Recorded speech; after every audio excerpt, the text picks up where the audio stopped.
Hi, it's Matt Potratz back again, and it blows my mind that we're already in the third full week of 2014. In the middle of a conversation this week with a gentleman, I caught myself with my mind going five directions, and I was completely disconnected. I was there, I was hearing him, I was even making eye contact with him, but I wasn't truly processing what he was sharing with me.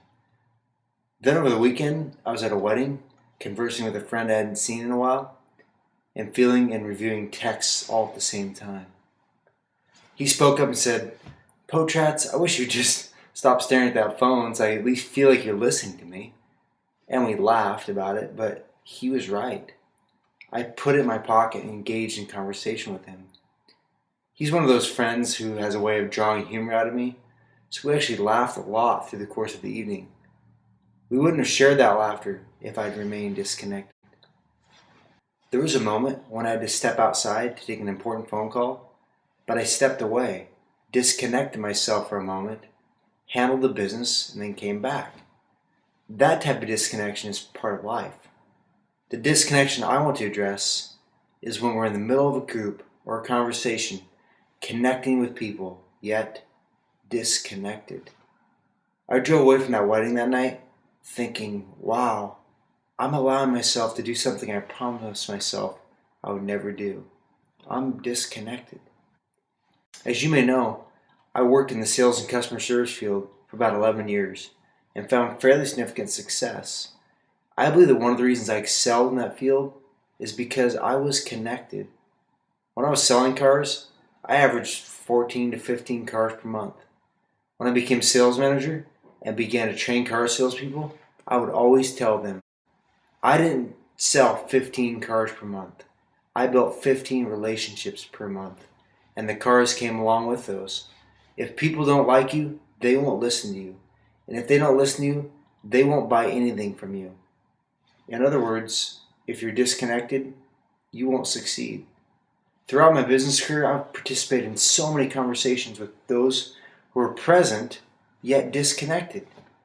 Even in interviews, I was amazed by how many I made a decision not to hire in the first 2 minutes because they were disconnected. I think you'll agree with me that disconnection is on the increase in large part due to the advances in technology. On the flip side, though, technology has also increased connection as a whole, but has undercut the one-on-one personal connection. Many of us pack our smartphones, iPads, laptops, etc., with us everywhere we go. I'm one of those. My Android smartphone allows me to take phone, texting, Facebook, email, Voxer, LinkedIn, and anything the web can access with me in my pocket all day, every day. And it can be a phenomenal connection tool, but it can also mean significant disconnection. At one time, face-to-face meetings were predominantly how business was handled. Now a majority of business transactions take place electronically. Nearly all my speaking engagements are booked via email, conversation only. I always pursue and nearly require a phone conversation to discuss the needs of their audience prior to speaking so that I can connect with the event planner and connect more directly with my audience. One of my goals as a speaker is to create a conversation with my audience in the sense that the tone is conversational. I make eye contact, I smile, laugh, ask questions, get them talking to each other, and get the room connected.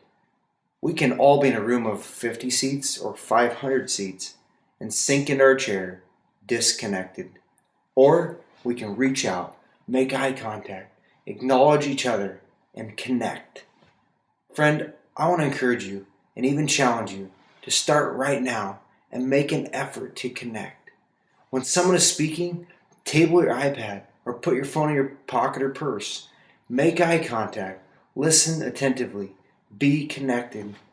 As you heard at the beginning of this message, I'm speaking to myself too.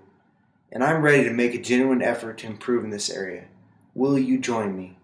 Our world is moving fast, and it's sometimes difficult to slow down and connect. But let's change the world one connection at a time and refuse to live disconnected.